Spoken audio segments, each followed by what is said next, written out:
The Addiction Podcast, Point of No Return. Hello, everyone.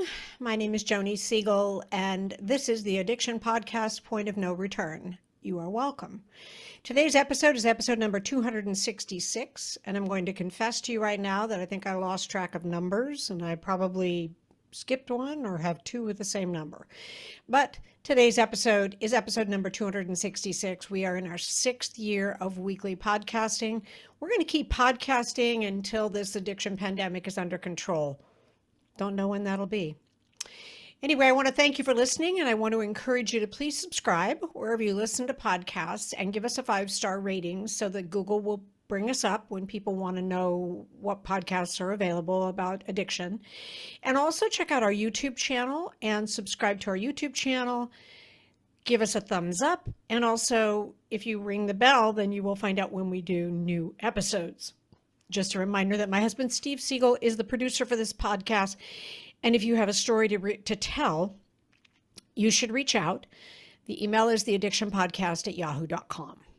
Today's episode is an interview with a lady named Leah Laux. Leah is a speech-language pathologist, mother, wife, and teletherapy content developer. After 2 years of recovery and sobriety, she took the deep dive to write the book she needed to hear while she was neck deep in the darkness and despair of her husband's active addiction. She needed to hear the true story of someone who overcame incredible odds and came out better, stronger, and happier from their struggles. She never found that book, so she decided to write it. She loves to write, and she spends her time editing a state park newsletter and teaching literacy to kindergartners as a volunteer in her son's classroom. She also develops teletherapy content for use with children with special needs, and she's a social media guru. So let's talk to Leah Laux. Leah Laux, thank you so much for being willing to be on the podcast today and sharing your story. Yes, thanks so much for having me. Absolutely. I'm excited. So tell us tell us where you grew up, what your childhood was like, kind of how life started for you. Sure. Well, I grew up in upstate New York, outside of Syracuse. My dad was a school administrator. My mom was a teacher. So I guess you would say as sort of high functioning perfectionist, I guess you would say. And I don't know, I felt compelled to sort of go into helping profession. So I chose speech language pathology, which I do to this day, and I enjoy working with patients. And yeah, so did you have any like I know you weren't an addict per se, but how did you get into even drinking or alcohol, or how did that come about? I think for me, like I said before, where I was very anxious and, and kind of trying to perform at a high level. So for me, it was a way of like coping with, insecurity or stress or things of that nature. And how old were you? I mean, I didn't really start drinking until I was in college, but I would say that, I noticed that I would sort of do it a little more so to cope, if I had something that was causing me a lot of stress, I would, be more, more of a into binging, I guess, more to kind of cope with that than, Okay. I recognize that wasn't probably the healthiest way of coping with, life stressors. Understood.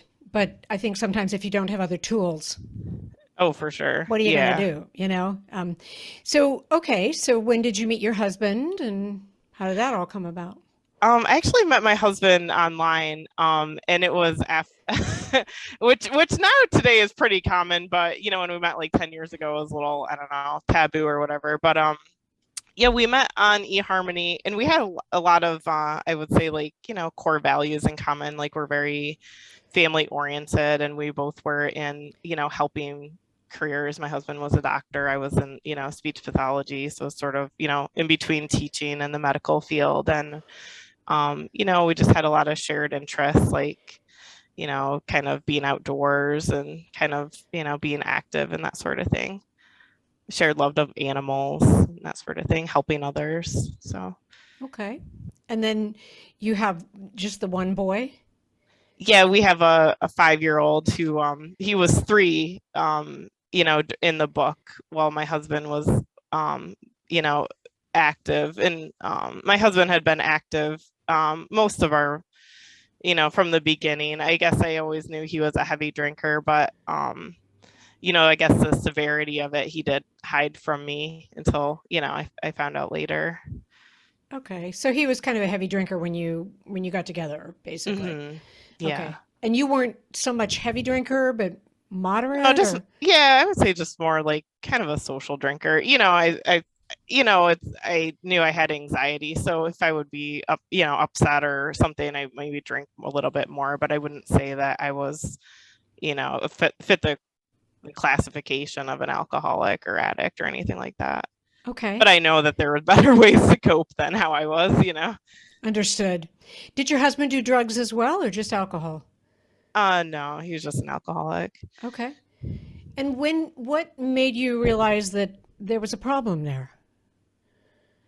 Um, Well, I kind of detailed in my book that one night I knew all along that he was a heavy drinker and, had my suspicions. But one night in the fall of 2019, he was making dinner and he's a tremendous chef. And I was just noticing, like, he'd be stepping away from the stove. And I'm like, what are you doing? Like, you're going to burn the house down. And I was playing Play-Doh with our son.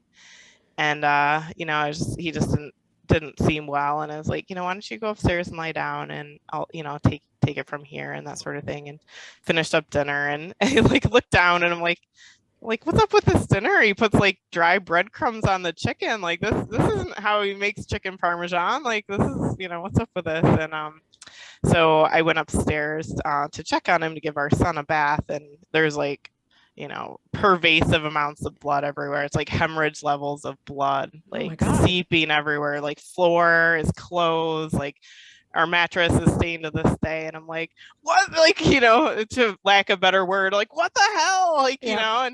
and he's like, like, oh, it's not a big deal. It's just a nosebleed. I'm like, doesn't look like a nosebleed. So I ended up calling another friend of ours that's a doctor, and I was like, listen, like, I think he's having like a stroke or a TIA or something. I worked at a hospital at that time, been in the medical field What's for a 8 years. TIA? What does that mean? Like a small ischemic stroke. Okay.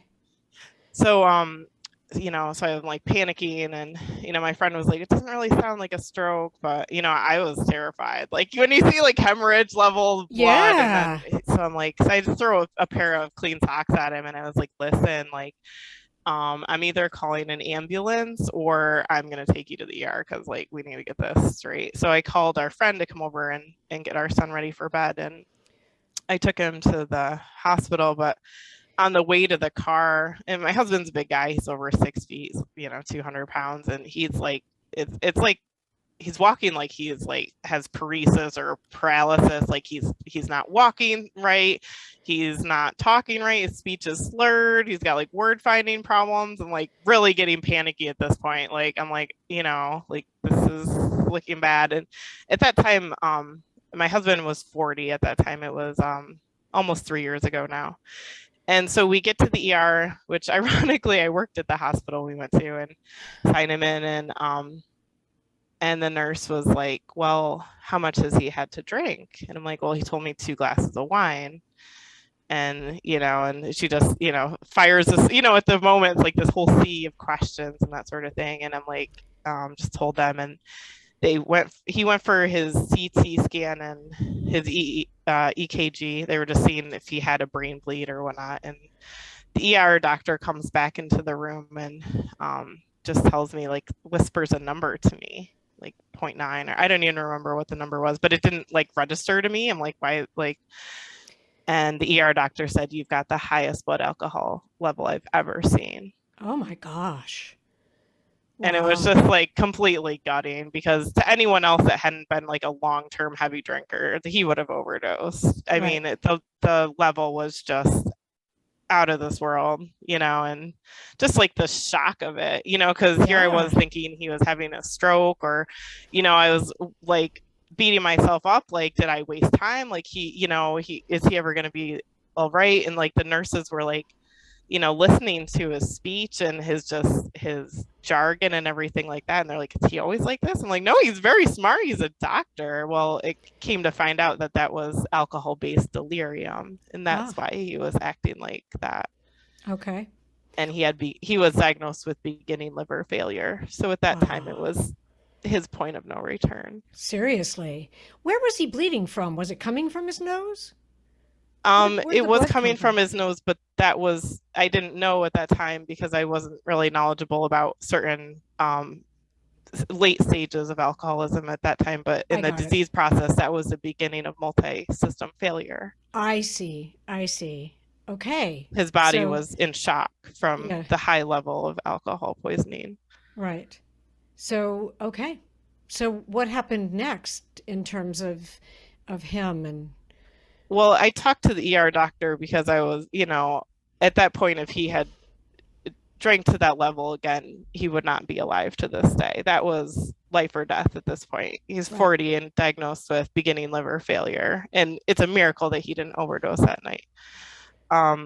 So I told the I asked the ER doctor, I said, do we need to get him into rehab right now? Because honestly, I didn't know if I could keep him alive, to be sent home with him. And the ER doctor gave us some outpatient options, which I didn't really think that would be enough, given, I didn't really know the severity of his disease at that point because he had been hiding it from me.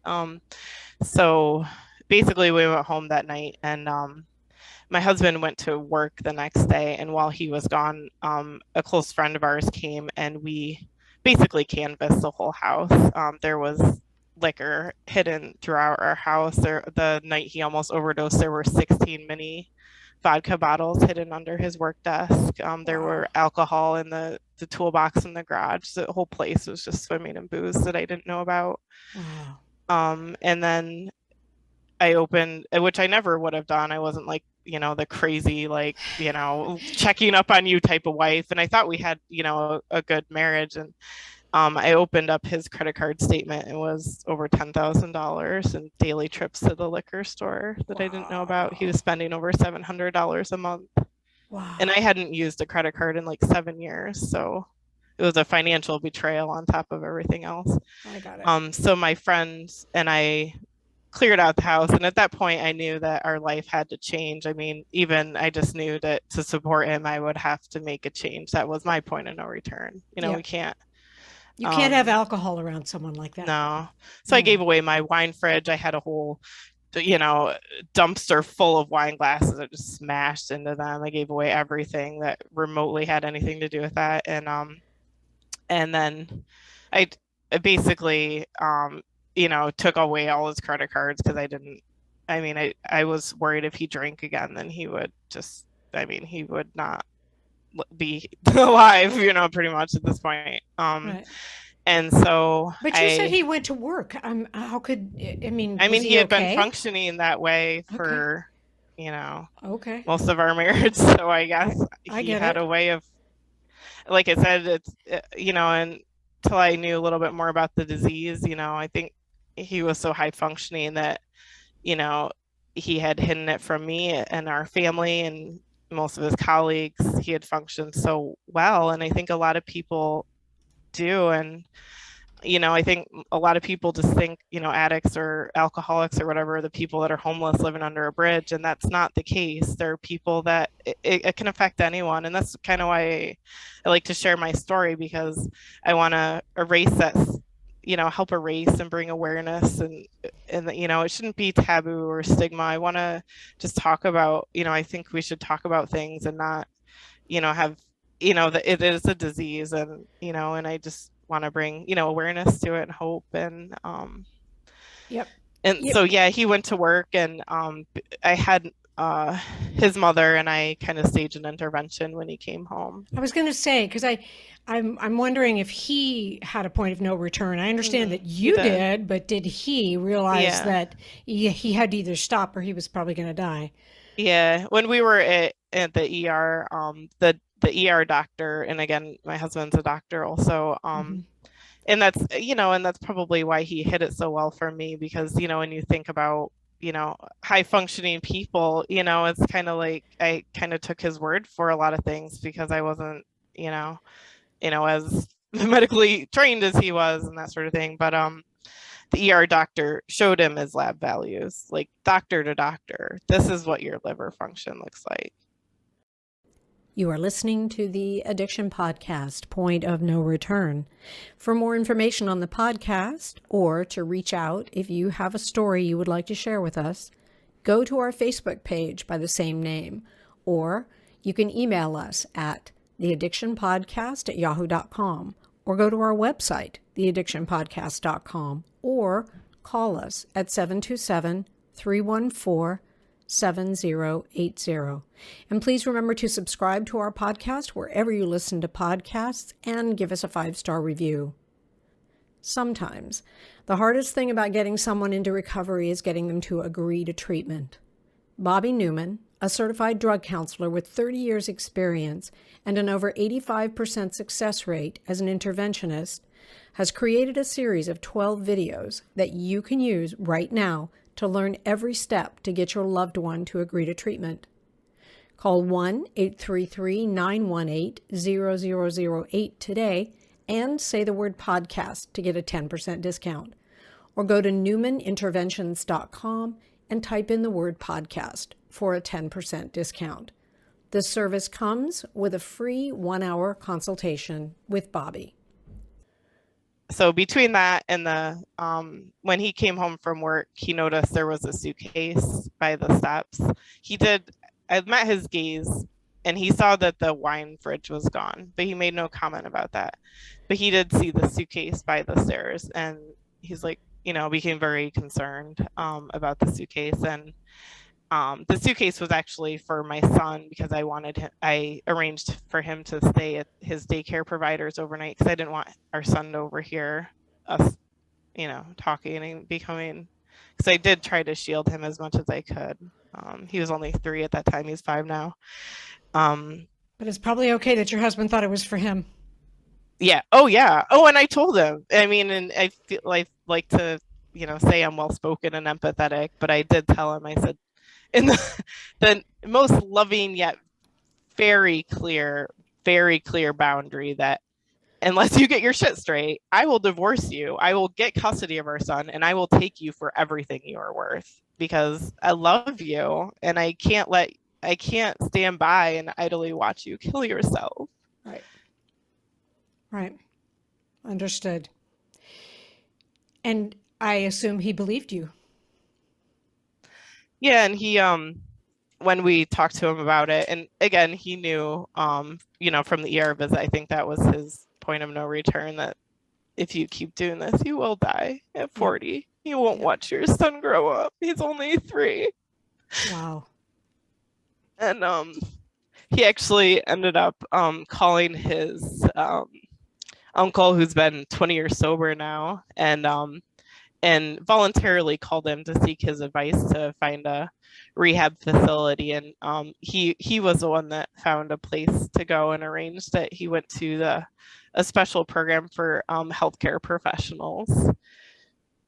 And this is an inpatient facility. Right. And just to backtrack a little bit, when you were talking about getting rid of the stigma, it's like, he's not the first medical profession that we've spoken to on the podcast. Yeah. And I said he went to a special program. There were nurses, there were therapists, there were doctors, there's surgeons. We had a nurse addicted to fentanyl. I was that she would take out of the operating rooms. So we know. My husband was in rehab. There were people that had felony prescription writing convictions, and we're not responsible for anyone else's journey but our own. And I stay on my side of the street and work on my recovery, but I'm just saying that, I try to spread awareness and things like that, because my husband was one of the lucky ones. He is alive. He's better. It didn't affect his career. We had intervened by the time he's able to go back to work. He's successful in his career. He didn't have any criminal charges, and that's why I kind of want to come and share my story, and because I feel like if we can kind of, talk about, be more open about things, that maybe we don't have to wait until people are so sick that it's so hard to overcome. Exactly. I work as a speech therapist, and I do a lot of early intervention with kids and trying to, help their families, and give them that stimulation they need to, before it becomes a problem, or when it's a small problem, and then we can kind of remediate it. And I guess that's where my thought process is, that we don't want to wait until the people are so acutely ill that or die of an overdose. Yeah. At that point it's too late. Do you know? And my aunt, I was just gonna say, Leah, how long has your husband been clean and sober now? Almost 3 years now. 3 years. I mean, and that's how long my recovery is, because I adopt a sober lifestyle to support him too. But that's awesome for both of you, because I know, I mean, his being clean and sober is tougher maybe than yours, except you have your own aspect to what he went through. Yeah. Okay. So tell him I said very well done for being clean and sober for 3 years, because I know it's not easy. We've talked to people. We know it's not easy. But he's doing it, and that's the important thing. So talk a little bit about your book, Leah. Tell us about your book. What prompted you to write it, and tell us about it. Well, I guess I would say that I never really, expected to be an author or anything like that. But for me, when, I was going through, my husband's active phase, that the betrayal and the hurt and the pain was just so palatable that I was looking for a book before I went to like my recovery groups and that. I was like looking for something to bring me a little comfort. And I had read David Sheff's Beautiful Boy book, and it brought me a little peace. But I was looking for a story of, someone like me that, there was a little bit of hope, and for someone that, like, you'd spend all night crying, and you have to go to work the next day and try to put on a brave face for your kid, and there wasn't a book that was told by like a woman's perspective and how that is. And so I started writing mostly as a way to kind of project the pain outside of myself. I found that very healing and very therapeutic. And I was posting on social media, and people were following me, and I share in my Al-Anon group some of my writings, and they were really felt like it helped them. So the book really came about from that, because when I would share, people it responded to them. So I wrote the book only because it was the book that I needed. I wrote it because there wasn't a book that told some hope, and I just wanted to give back, because my life is so much better, and our community is such a beautiful community, the recovery community, and that was like the 12th step that I wanted to give back to someone else. And you're giving hope to people with your book. You're giving hope to other women, maybe even men, who are going through something similar with their spouse. And the message that, you don't have to get to the point where you're going to die. Yeah, exactly. You can prevent that. So the name of your book? Yes, it is. It's Fireflies, and it's called Finding Light on a Journey Through Addiction. And I chose the Fireflies title because there's actually a significant piece of jewelry my husband gave me, and he proposed to me outside when it was fireflies all in the summer. But fireflies, for me, the meaning was that, we share our light through the bioluminescence and through community. And, the only way to come out of the darkness is through the light. And that's how we in this community share our stories to others, and we, shine the light to others. Yep. I think it's amazing that you wrote it. I am sure that a lot of people are getting a lot of benefit from your book, because, as you said, there wasn't one available when you needed it. So well done you for taking the bull by the horn and just writing it, I think that's great. I'm going to ask you kind of a tough question. Yeah, sure. When you look back, what would you have done different? Like, were there like indicators that maybe you just didn't think were that important, and that if you had to do it all over again, you would jump on it earlier? And I ask you that because, I want people who are listening, we talk a lot about parents with kids, and we had a guy on there saying, if you find air freshener under your kid's bed, that is not because they're passing gas at night. It's because they're smoking something that is creating odor. And so you have to be proactive. And I just wonder what you would do differently.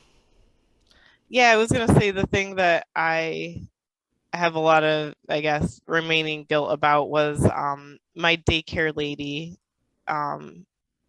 had told me that our son didn't want to be picked up by, or our son, excuse me, our son didn't want to be picked up by him. And, I just thought at the time, like, I was working, you sort of, not to, excuse myself, but you sort of get into, you're working, you got all the things, you're working mom, all this sort of stuff. But, I took it as like, he's a 3-year-old boy. Some, kids prefer their moms, and kind of brushed it off in a way. But looking back at it, our son probably realized that, there was something wrong with his dad. And, and my husband would come home and just drink and watch TV and really zone out with our son. And, he never was violent or anything like that with us. But the fact that our son knew that probably something that I didn't know of, like how sick he was, and that he was just checked out. He wasn't there. He was a shell of himself. And I just, later on, when he was really acutely ill, he just looked dead in his eyes. And, sometimes I think our kids maybe pick up on certain things that maybe we don't, because we just get in the thick of things. And, you really can't force anyone to get sober, Right, it's like kind right. of, I didn't cause it, I can't cure it, I can't Exactly. control it. Because I was stay going in to say, my lane. I didn't ask you to make you feel No, guilty. I more no, just no. wanted kind of some perspective so that Yeah. if someone's out there and maybe they're missing an indicator like that, or they're missing the fact that their loved one is looking a little bit weird or acting a little bit weird, don't let it go. Yeah. Just don't And I let was it gonna go. say that I think some of the ways that I sort of coped, even before I went to Al-Anon, I just sort of detached, because I knew that he was, you know, drinking a lot, or, hungover most of the time. So it took our son out, and we would just go on adventures. We went everywhere, like different places, a zoo, museums, that sort of thing. And we'd just live our life. And when my, to shield our son, and also because I can't do anything about that. I mean, there's nothing I can do with his disease other than he's gonna have to put his oxygen mask and step out of the bathtub. He's drowning himself, Yeah. but when he did get sober and he came back from rehab, the first thing he said was, we actually went on, it was around Christmas time when he came back. And there's a really beautiful scene in my book about when he comes back before the holidays. That's what Santa brought me. And the first thing, we went on like one of those like Santa trains, and I just like looked at him, and he like sort of melancholy, and I'm like, what's going on? And, aren't you happy? And he said, well, it's very mixed, because I think of all the time that I missed with you and our son. Yep. And he looked alive, in his eyes. He wasn't dead in his eyes anymore. Yep. Well done on coming through it, and well done on where you're at now, and everything you're doing to give back. And your book is available on Amazon, correct? Yes. And I've recorded an audiobook too, because my audience that I wrote to is, I think like me, like a working parent, and you have very limited time. Listen so, to it in the car. Yeah, exactly. Yeah. Well, very well done. I know it's not, there is still, with as many people as we talk to on the podcast, I know that there is still a prevalence of wanting to hide the shame and hide the guilt and not talk about it and not bring it to view. And while I understand that, because it's not the prettiest part of your life or his life, the more that people share, like you've shared with us today, the more I think you give hope to other people, and you maybe wake people up that they need to do something when they haven't really been confronting it. They really haven't looked at it. And so I really appreciate you. I appreciate the book. I appreciate what you do for a living. And I appreciate you sharing your story with us. Yeah. Thanks so much for having me on. Yeah. I commend you for this podcast, and, our recovery community is just so strong, and we just support each other. We try to build each other up. I And think and it's. and No, I go just ahead. wanted to say too that there's so many beautiful moments in recovery and sobriety. My husband just came back from a fishing trip with his sponsor, and he and his sponsor are just like kindred spirits. They just have such common things, and they just get each other. They're both married with young kids, and just you live sort of, it's possible to live like a life beyond your wildest dreams. Like my husband now is, a coach for our son's soccer team, and he was telling his sponsor about it, and he's like, yeah, an unexpected gift of sobriety. It's like he knows literally nothing about soccer and like volunteers, but it's like, I'm here, I'm present, I'm awake, I'm alive, I'm here to give my 12th step, I'm here to give back. That's awesome. That's totally awesome. Well, tell him very well done from us, I and will. very well done to you, and thank you so much. Yeah, thank you again, and all the good work you're doing. Thank you so much for listening today. I particularly liked this interview because I think that for those of you who have a loved one that perhaps you suspect might have a drug or alcohol problem, hopefully she inspired you to actually do something about it and intervene and do whatever needs to be done. Because the alternative is either, life incarceration or death. And neither one is what any of us want for someone who's addicted, whether it's to alcohol or drugs, it doesn't matter. So my message is, if you think that someone you know has a drug or alcohol problem, you need to reach out. Reach out to someone online if you don't know who to talk to in your area, but find out what you can do and get them into treatment sooner rather than later. Don't wait, okay? And we'll come back again next week. We have another interview coming up, and stay healthy, stay clean, stay sober.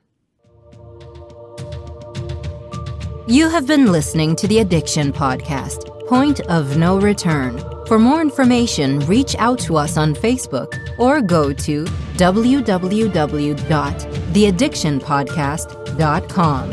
Our email is theaddictionpodcast@yahoo.com.